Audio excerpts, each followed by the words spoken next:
이 시간 우리 주신 하나님의 말씀은 시편 119편 25절에서 32절까지의 말씀이 되겠습니다.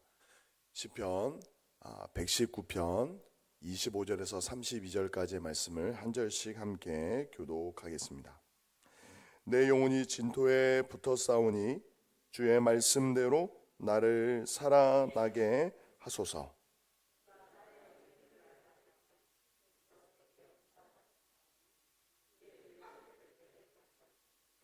나에게 주의 법도들의 길을 깨닫게 하여 주소서.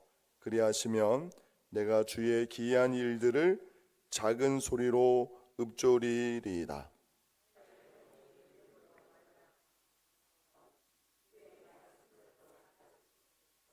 거짓 행위를 내게서 떠나게 하시고 주의 법을 내게 은혜로이 베푸소서.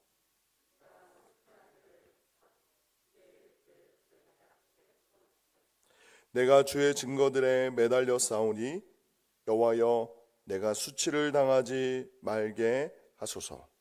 주께서 내 마음을 넓히시면 내가 주의 계명들의 길로 달려가리이다. 아멘. 오늘 설교의 말씀은 내 영혼을 살리는 말씀이라고 정해보았습니다. 여러분들 혹시 여러분들의 삶 가운데 무거운 짐을 경험해 보신 적이 있습니까? 영혼의 무거운 짐. 아침에 눈을 떴는데 어두운 마음이 여러분들의 마음을 짓누르고 기도하려고 하는데 입이 떨어지지도 않고 성경을 펴서 읽어보지만 한 줄도 마음에 들어오지 않을 때 하얀 것은 종이요 그 위에 글씨가 있어서 아무리 열심히 읽고 듣고 하지만 우리의 마음에 들려오지 않을 때, 느껴지지 않을 때가 혹시 없으셨습니까? 오늘 본문 25절에 보면 이런 표현이 있습니다. 내 영혼이 진토에 붙어 싸우니 주의 말씀대로 나를 살아나게 하소서. 이 영혼이 진토에 붙었다라는 이 표현은 어떤 표현이냐면 여러분들 혹시 전쟁의 그 참혹한 그 상황 속에서 그 군사들이 죽어서 산더미처럼 쌓여있는 상황을 보신 적이 있으십니까? 머릿속에 한번 그려보시기 바랍니다. 창에 찔려서 화살에 맞아서 칼에 배임을 당해서 쓰러졌는데 그 흙바닥에 그 진흙바닥에 뒹굴고 있는데 도무지 정말 땅에 붙어서 진토에 붙어서 일어날 힘조차 기운조차 없는 그 죽어가는 군인들의 모습. 오늘 시인의 상황이 마치 그 전장터에서 참혹한 전장터에서 그 땅에 딱 붙어있는 정말 조금도 움직일 수 없는 힘이 없어서 그냥 땅에 붙어있는 이게 땅인지 흙인지 사람인지 죽었는지 알 수 없는 그 붙어있는 상태가 지금 내 영혼이 진토에 붙어있다라는 그 표현입니다. 오늘 시인이 그 시인의 영혼이 진토에 붙어 있었던 그때가 무슨 이유 때문인지는 오늘 본문이 자세하게 설명하고 있지 않습니다.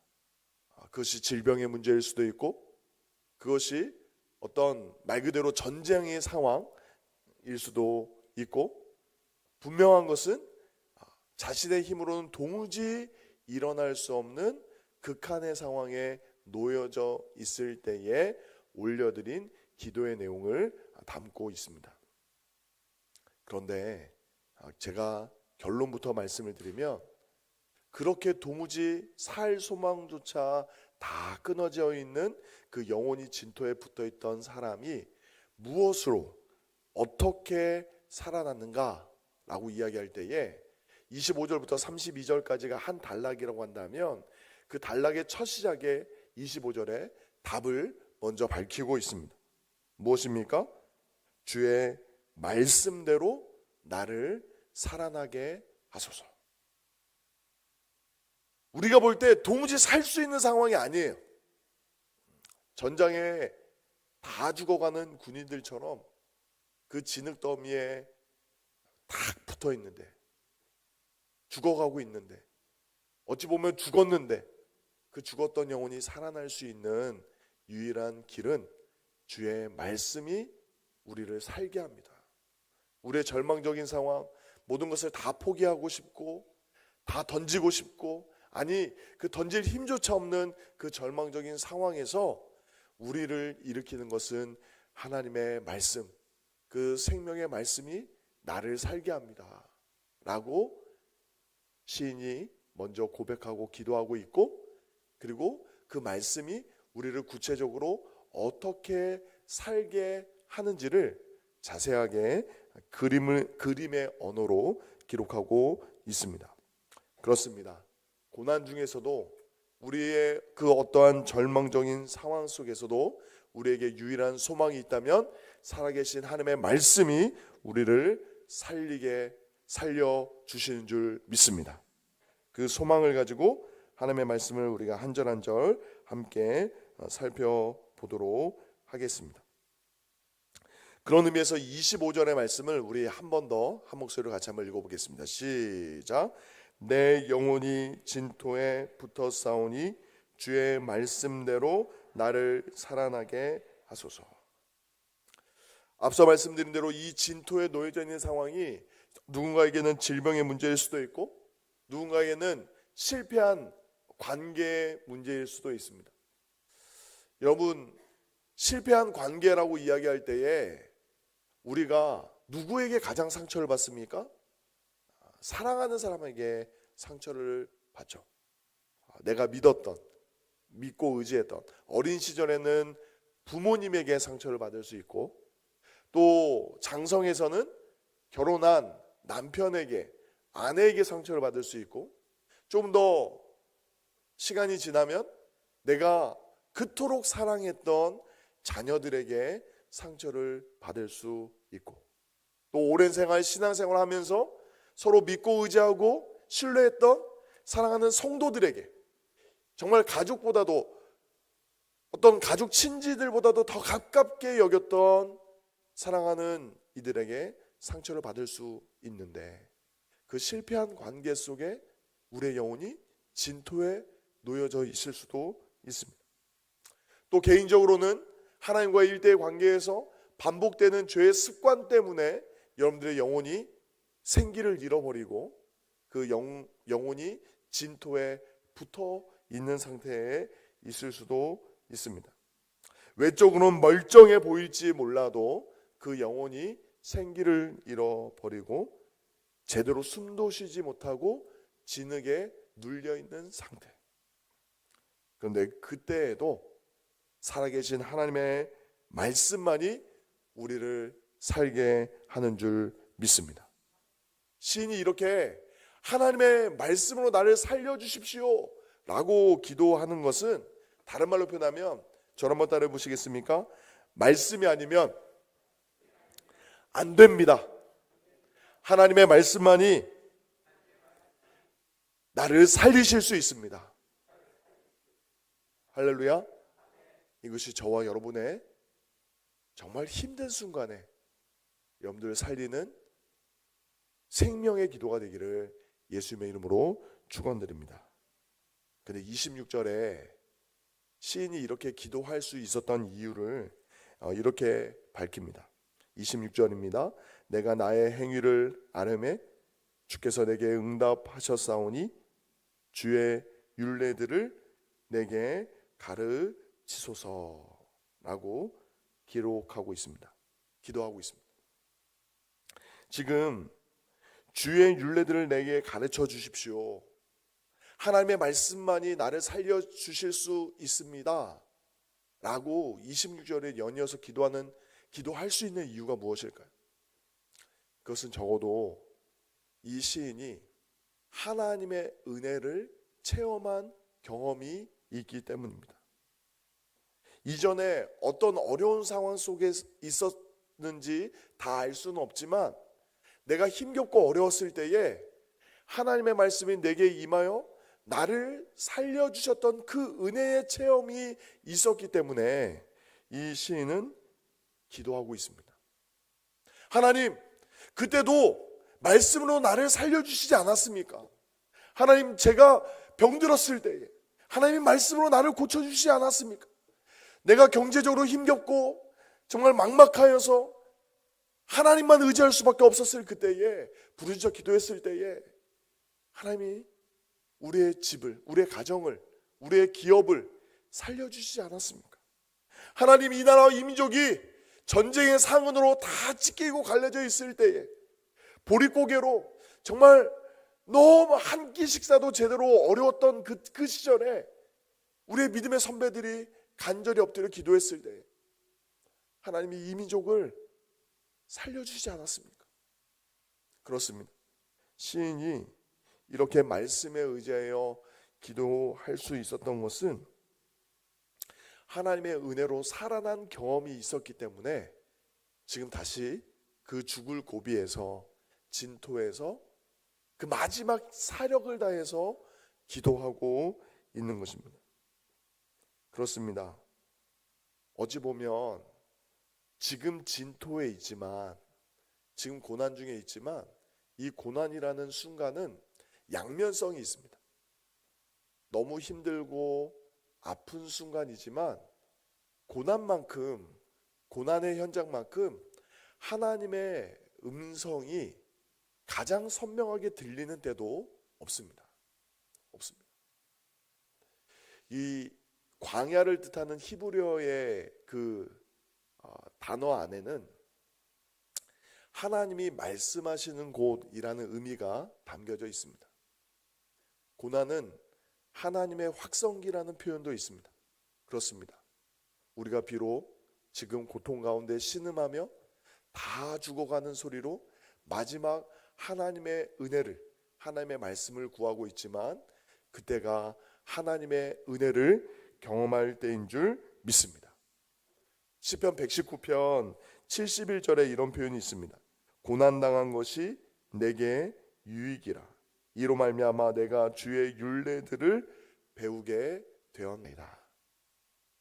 지금 하나님의 말씀을 구할 수 있었던 이유는 그 고난 중에서 하나님이 말씀으로 나를 살리셨던 그 은혜의 기억이 있기에 다시 한번 그 은혜를 붙잡고 시인이 기도했던 것처럼 우리도 고난 중에서 말씀을 구하는 기도를 올려드리고 주의 회복의 은혜를 경험할 수 있기를 예수님의 이름으로 축원드립니다.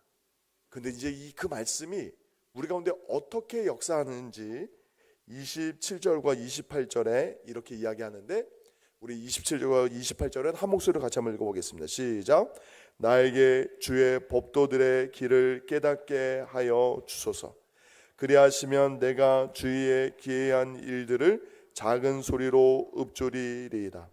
나의 영혼이 눌림으로 말미암아 녹사오니 주의 말씀대로 나를 세우소서. 아멘.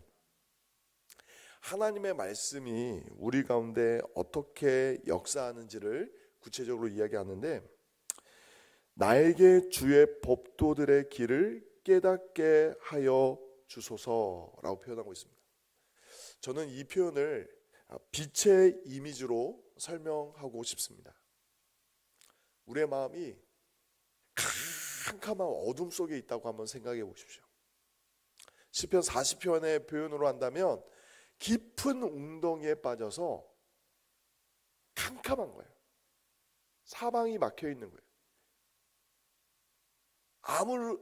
아무리 크게 소리 질러도 듣는 이 아무도 없는, 빛이 없는 그 상황 속, 우리의 영혼의 상태가 그 웅덩이에 있다라고 생각해 보십시오.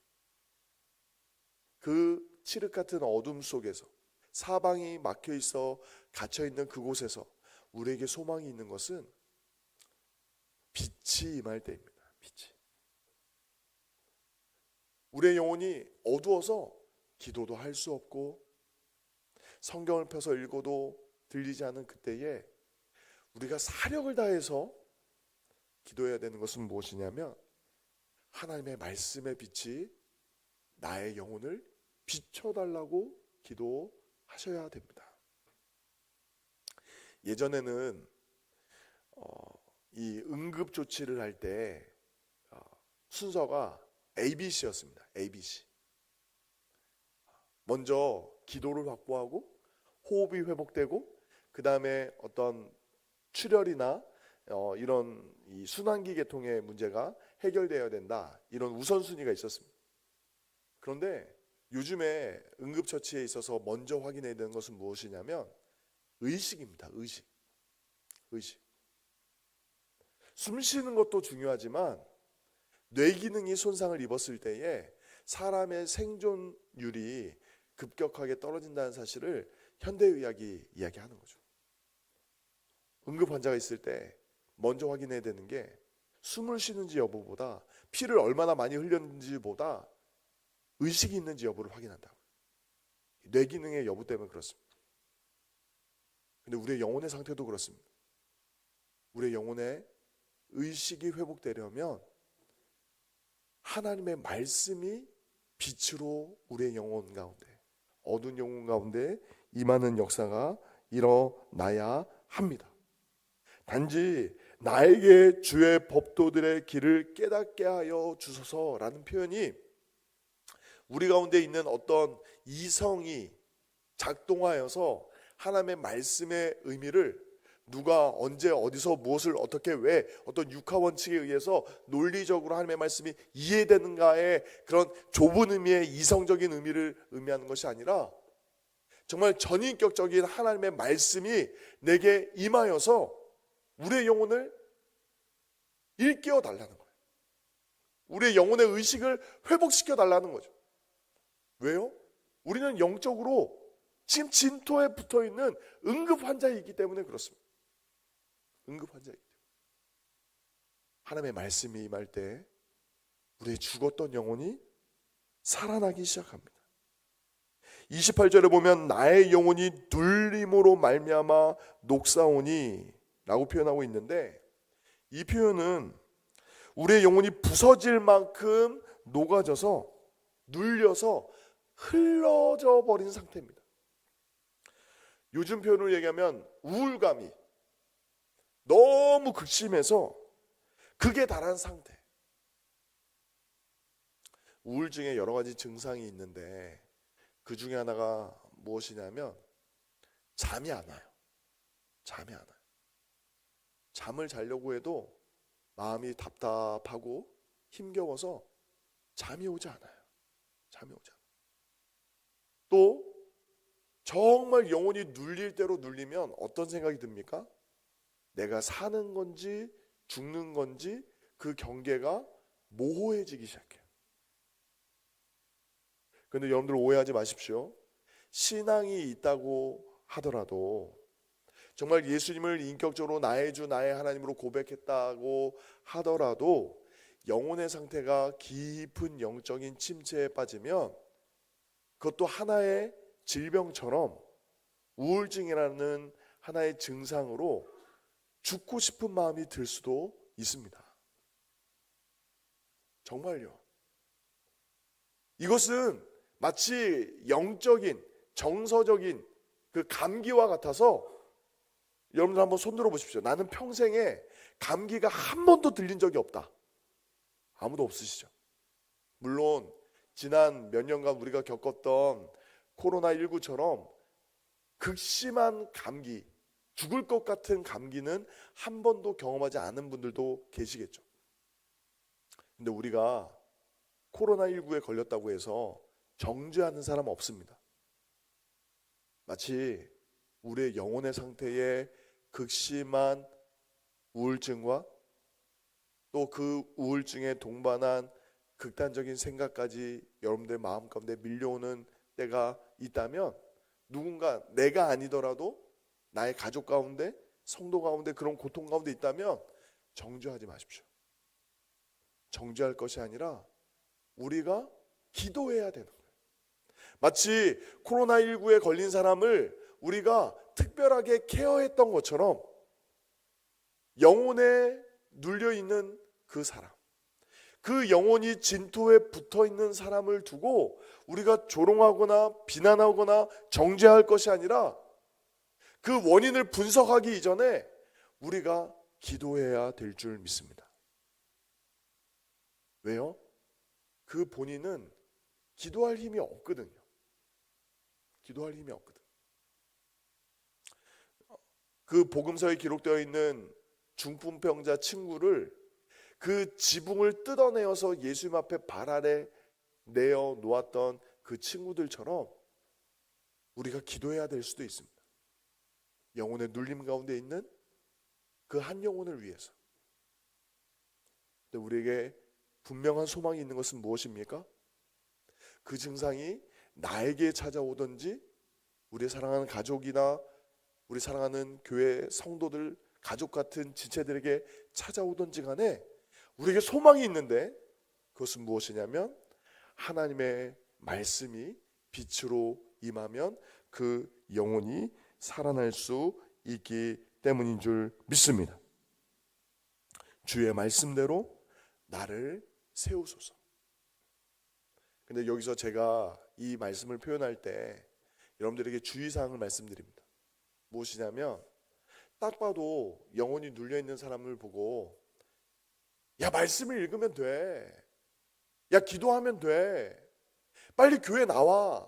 예배를 드려. 왜 기도를 안 하는 거야? 기도만이 살 길이야. 100번 말해도 지금 영혼이 눌려있는 사람은 들리지가 않습니다. 그 영혼이 문제가 있어. 여기서 좀 더 나가면 죄 때문이야. 죄를 회개해야 살지 라고 쉽게 단정지어서 이야기하지 마십시오. 기도할 때입니다.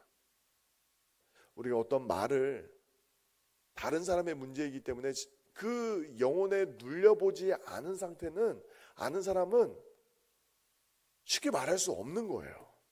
없는 거예요. 제가 이제 환우들을 신방하다 보면 권사님들이 하시는 말씀들을 옆에서 들을 때가 있습니다. 그 내용 중에 제가 많이 공감한 내용 무엇이냐면 암에 걸려보지 않은 사람은 암 환자의 마음을 모른다라고 이야기합니다. 본인이든지 가족이든지 정말 죽을 힘을 다해서 힘겨워보지 않은 사람은 지금 죽음의 그 벼랑 끝에 선 사람의 심정을 도무지 조금이라도 이해할 수 없다. 그 표현에 저는 100번 공감합니다. 그렇습니다.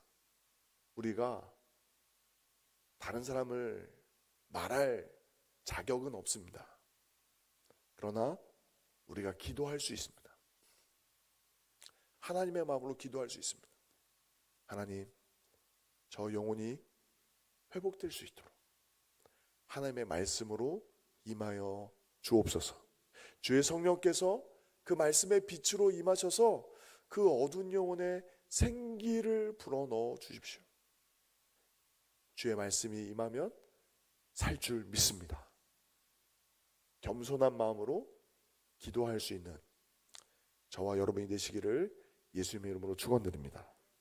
그런데 오늘 본문은 이 흐름에서 멈추지 않고 25절에서 32절까지 이 8절 정도의 이 한 단락은 두 부분으로 나눌 수 있는데 25절부터 28절까지는 나를 살려달라라는 그 구조 신호와 같은 기도의 내용이었다면 반전인데 이 29절부터 32절까지 어떻게 보면 32절에서는 극적인 변화까지 표현하고 있습니다. 32절을 제가 먼저 읽어드리면 주께서 내 마음을 넓히시면 내가 주의 계명들의 길로 달려가리이다 라고 이야기하고 있습니다. 아니 다 죽어가던 사람이 언제 죽을지 모를 이게 죽은 사람인지 산 사람인지 구분도 못할 그 붙어있던 그 사람이 달려가겠대요. 달려가겠대요. 여러분들 금방 이 상황이 이해가 되십니까? 적어도 응급 환자가 다 죽어가던 사람이 갑자기 벌떡 일어나서 뛰어가겠대요. 뛰어가겠대요.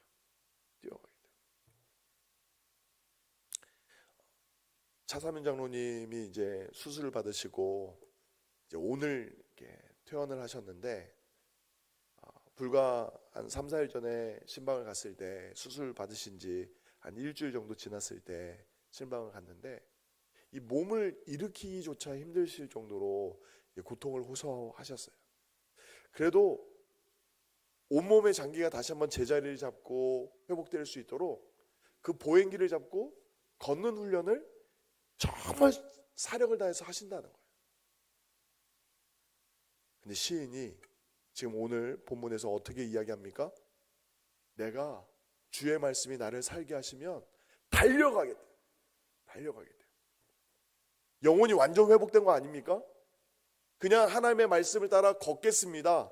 주의 발자취를 따라, 주의 말씀의 인도하심을 따라 내가 한 걸음 한 걸음 나아가겠습니다 정도가 아니라 내가 달려가겠습니다 라고 외치고 있습니다.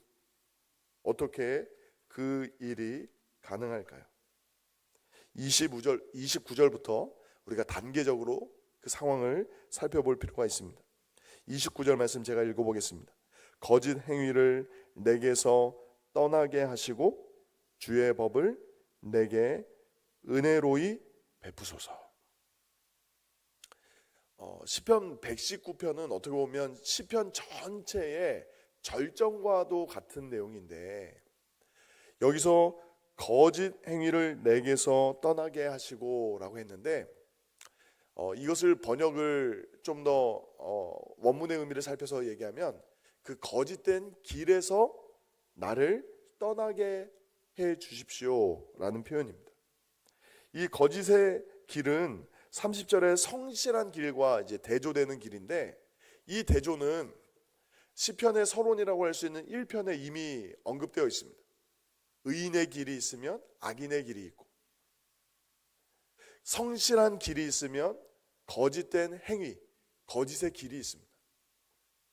그런데 우리가 말씀으로 인하여서 우리 가운데 회복되기 시작하는 것은 무엇이냐면, 죽는 길, 죽음의 길, 거짓의 길, 악의 길, 하나님이 기뻐하시지 않는 길에서 멀어지고 주의 법을 따라 그 생명의 길로 걷기 시작하는 그 길을 의미합니다. 아무리 좋은 치료와 이 회복을 경험했더라도 습관이 바뀌지 않으면 다시 문제가 생길 수밖에 없습니다. 응급 환자를 긴급하게 치료를 했더라도 2차 감염의 위협으로부터 그대로 노출되어 버리면 그 상태가 더 심각해지는 거죠. 예수님이 말씀하셨던 비유로 설명드릴까요? 귀신을 내어 쫓았는데 그 귀신을 내어 쫓고 나서 성령으로 충만하여지지 않으면 어떻게 됩니까? 7 귀신이 들어오는 거예요. 우리의 영혼의 상태는 절대 중립일 수가 없습니다. 죄악된 길에서 벗어나서 회개했다면, 하나님의 생명의 말씀으로 적극적으로 순종의 길로 가지 않으면, 주의 말씀으로 내 심령을, 영혼을 채우지 않으면 망가지는 거죠. 그래서 병원에서 회복된 환자들에게 중요한 것이 운동이기도 하지만, 사실 첫 번째가 무엇이냐면 건강한 식단인 것처럼 우리의 영혼에도 하나님의 말씀으로 인한 회복을 경험했다면, 그 다음에 우리가 지속적으로 노력해야 될 것은 하나님의 말씀으로 우리의 영혼을 채우는 은혜를 경험해야 될 줄 믿습니다. 30절에 내가 성실한 길을 택하고 주의 규례들을 내 앞에 두었나이다. 그런데 이 하나님의 말씀을 내 앞에 두었다라는 이것은 이 29절의 연장선인데, 하나님이 나를 살려주셨기 때문에 내가 그 생명의 말씀으로 내 삶을 채우겠습니다 라는 고백인 거죠. 그리고 31절 말씀은 우리 같이 한번 읽어보겠습니다. 31절 말씀은 오늘 본문을 해석하는데 되게 중요한 내용인데, 31절 한 목소리로 읽어보겠습니다. 시작. 내가 주의 증거들에 매달려 싸우니 여호와여 내가 수치를 당하지 말게 하소서. 아멘. 여기서 이 본문을 해석하는데 중요한 단어가 하나 있는데 주의 증거들에 매달렸다라는 표현입니다. 그런데 우리가 번역할 때는 붙었다, 매달렸다라가 이 다른 단어이지만 히브리어 원어상으로는 25절에 내 영혼이 진토에 붙었다라는 이 붙었다라는 단어와 31절에 내가 주의 증거들에 매달렸다라는 이 단어가 같은 단어입니다. 같은 단어. 그런데 전혀 다른 행위처럼 보이죠. 내가 죽음에 탁 붙어 있었는데 죽었는지 살았는지 그냥 그대로 두면 흙에서 왔으니 흙으로 돌아가는 인생처럼 죽음의 끝에 있었는데 지금 하나님의 말씀으로 인하여 살아난 이 영혼은 주의 증거들에 매달리고 있어요. 주의 증거들에 붙어 있어요. 근데 이 붙어 있다는 것이 어떤 표현이냐면 여러분들 젖 먹는 아기가 그 젖 먹던 힘을 다해서 엄마의 젖을 빠는 모습을 여러분들 아십니까? 동현이가 벌써 이제 고등학교 2학년이 이제 곧 있으면 되는데 제가 아빠가 됐을 때 이 동현이가 젖 먹는 모습을 보면서 굉장히 영적인 깨달음을 하나 깨달은 게 있습니다. 젖 먹던 힘이라는 그 의미를 이렇게 이해한 거예요. 저희 아들이어서 그런 게 아니라 그 동현이가 이 젖을 먹는데 온 힘을 다하는데 그 온 힘을 다하는 거를 그냥 이 볼살만 움직이는 게 아니라 엄지발가락이 이렇게 올라가 있더라고요. 너무 애들이 오래돼가지고 잘 기억이 안 나시죠? 저는 17년 전 일인데도 이게 어제가 돼요.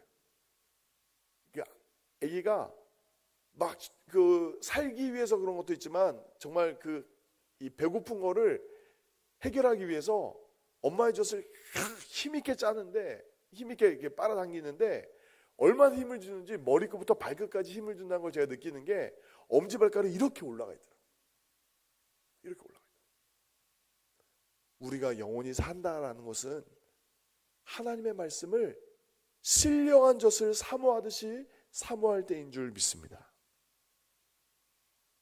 하나님의 말씀이 우리를 살게 합니다. 그런데 여기서 그치지 않고 31절 하반절에 이런 표현을 씁니다. 여호와여 내가 수치를 당하지 말게 하소서. 이 표현이 어떤 표현입니까? 시인은 본연의 자신의 영적인 상태를 너무나 정직하게 고백하고 있는 겁니다.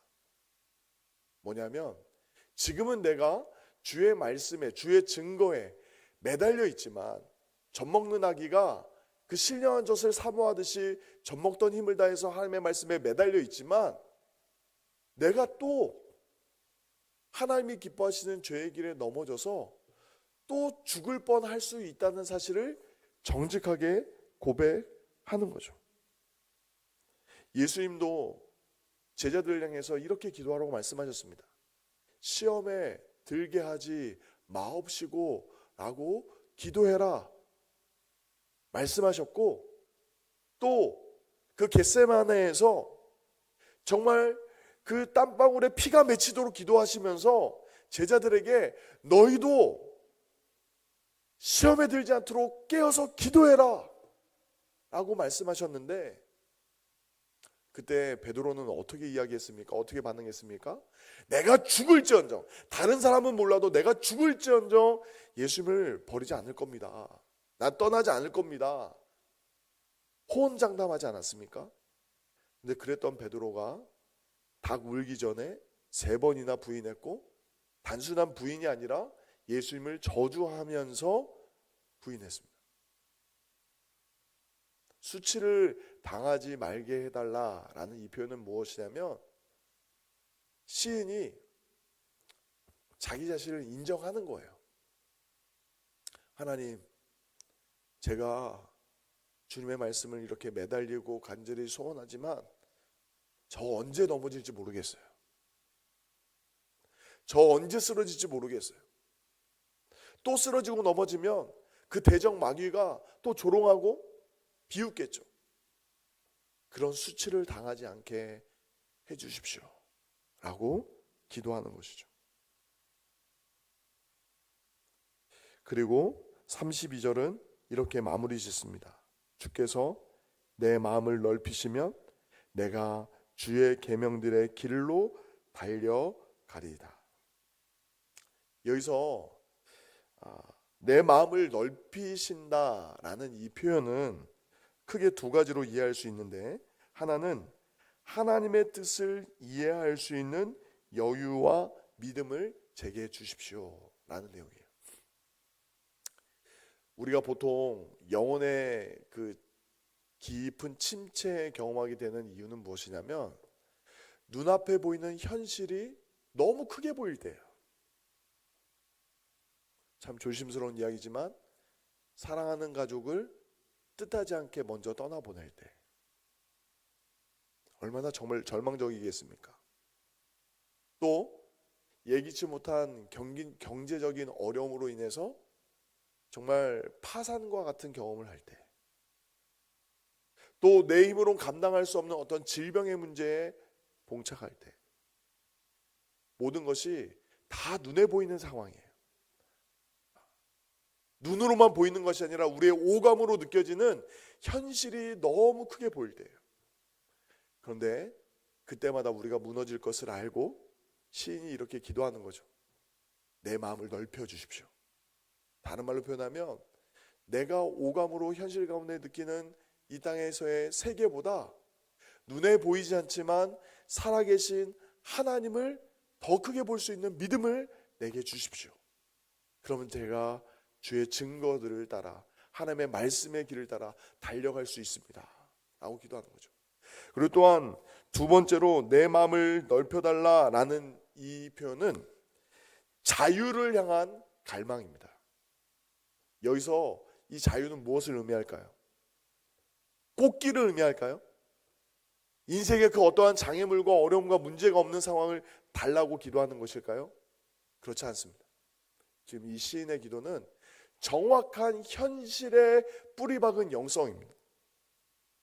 고난이 사라지는 것도, 모든 문제가 해결되는 것도 이야기하는 것이 아니라, 저를 한번 따라해 보시겠습니까? 고난 속에서도 하나님을 신뢰하며 말씀을 따라 살아갈 수 있는 자유.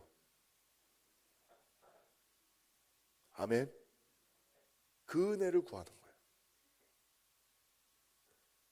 빛이 보이지 않아도, 길이 전혀 보이지 않아도 하나님의 말씀을 신뢰하고 그 말씀에 순종할 수 있는 믿음, 그 자유를 내게 주시면 제가 달려가겠습니다 라고 기도하고 있습니다.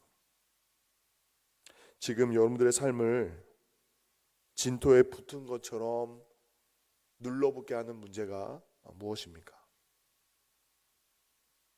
여러분들의 가족을, 사랑하는 송족교회 가족들을 엉겨붙게 하는, 죽은 것 같이 삶을 짓누르는 문제가 무엇입니까? 그 문제가 무엇이든지 간에 하나님의 말씀이 임하면 우리를 살게 하실 줄 믿습니다. 그 은혜를 먼저 경험할 뿐만 아니라 또한 증거하고 나눌 수 있는 저와 여러분이 되시기를 예수님의 이름으로 축원드립니다. 이 시간에 주신 말씀 가지고 함께 기도하기를 원합니다. 진토에 붙은 내 영혼을 말씀으로 살아나게 해 주십시오. 거짓의 길을 멀리하고 진리의 길을 선택하게 해 주십시오. 주의 계명의 길로 내 마음을 넓히사 그 진리를 따라 달려갈 수 있는 영혼 되게 하여 주옵소서. 주신 말씀 생각하면서 함께 주의 이름으로 통성으로 기도하겠습니다. 주여, 사랑이 많으신 하나님 아버지, 오늘도 말씀 앞에 나아갑니다. 때로 우리의 영혼이 진토에 붙은 것처럼 무너질 때가 많습니다.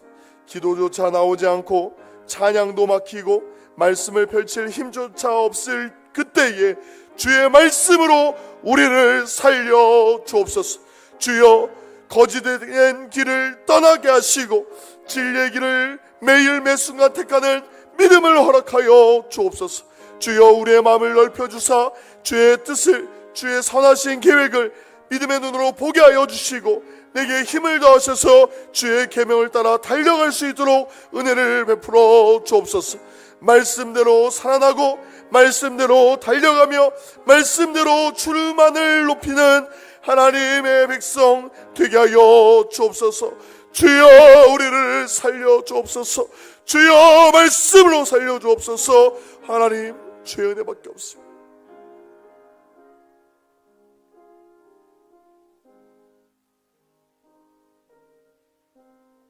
이 시간에는 우리 환우들 위해서 함께 기도하기를 원합니다. 그 질병의 자리에서 진토에 붙은 심령이 하나님의 말씀으로 소생되게 하여 주옵소서. 병상에서도 하나님의 말씀을 통하여서 위로와 평안을 누리게 하여 주옵소서. 회복과 치료의 그 모든 과정 속에서 하나님을 신뢰하는 믿음의 고백이 선포되고 나올 수 있도록 우리 사랑하는 지체들을 놓고 함께 주의 이름으로 통솔을